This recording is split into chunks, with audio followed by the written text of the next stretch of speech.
Hey guys, today we're talking about the X-T2's video capabilities. Last time we talked about the X-T2 versus the GH4. We'll have a little bit of GH4 footage in this video, but we're primarily focusing on the X-T2. There are about 5 different advantages, I think, to the X-T2 versus a lot of other cameras.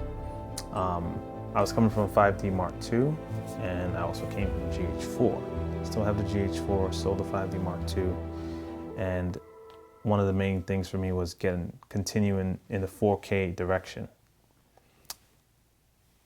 It definitely gives you more color space. It definitely gives you more room to work with in terms of resizing your frame and actually dealing with noise, because if you're going to go from 4K to 1080p and your footage is noisy, you're going to see less noise because the pixels are more dense. And if you resize them into 1080p, as I was saying, you're not going to be able to see the noise as much.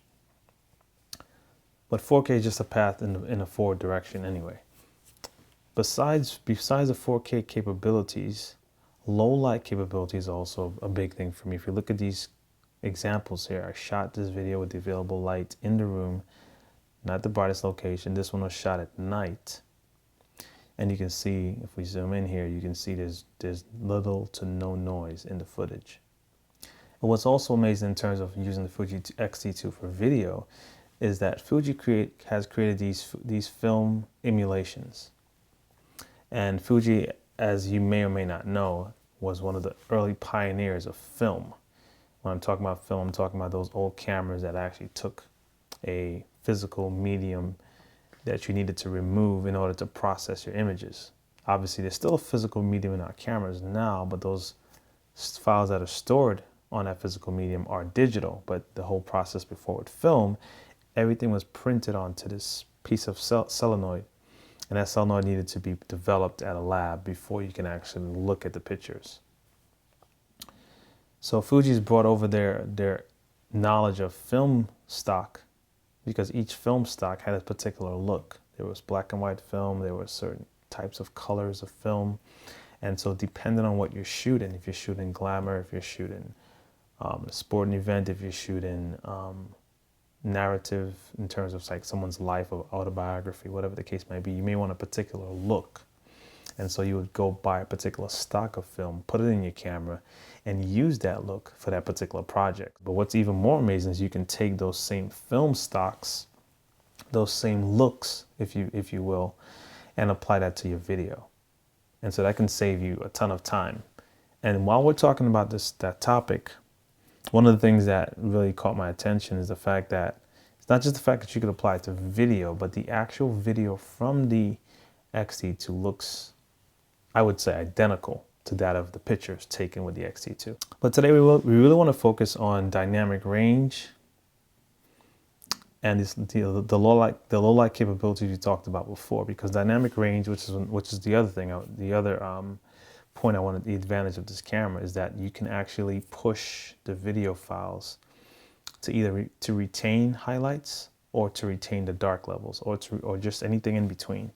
You can push the file to make adjustments that you may not have been able to do while you were shooting.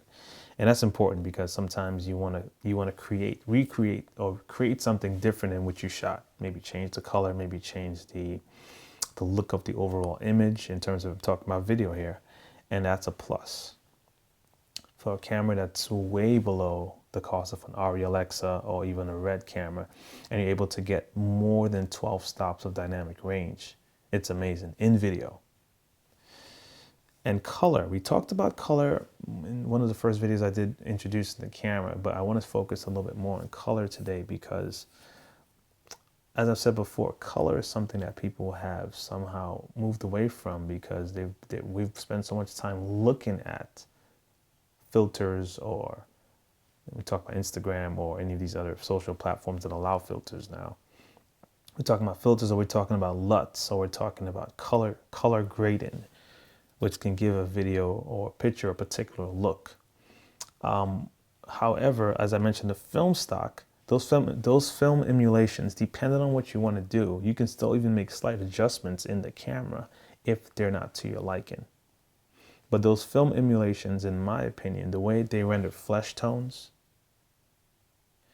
and I need to explain a bit about flesh tones when I talk about that. The way they render flesh tones means that oftentimes you take a shot, talking about video again, of a person, and you don't see the natural tonality of the skin tone. You might just see light to dark. You're not going to see light to medium dark to dark and then pitch black. You don't see the gradual fall off or the gradual change in skin tonality because of the light or because of where they're located. I see that with the Fuji system. And it's not just the tonality, but it's also the way it renders contrast and the accuracy of this particular person. Meaning the person looks a particular way on camera, but they look totally different when you see them in person because the skin was not accurately captured. Not the case with the Fuji system. Now, something I'd mention here is that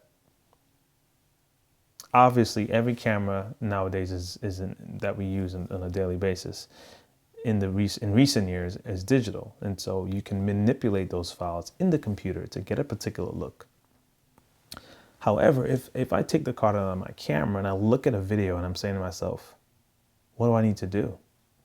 Unless I want to add a particular mood, like I want it to look more dark or murky, or I want it to look more happy, and I didn't think of that when I was recording, then I can adjust it. However, if I planned that while I was recording, then there's no need to touch the footage.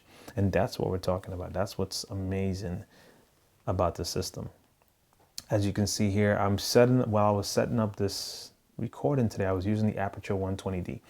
Now I want to mention this because I believe it's important.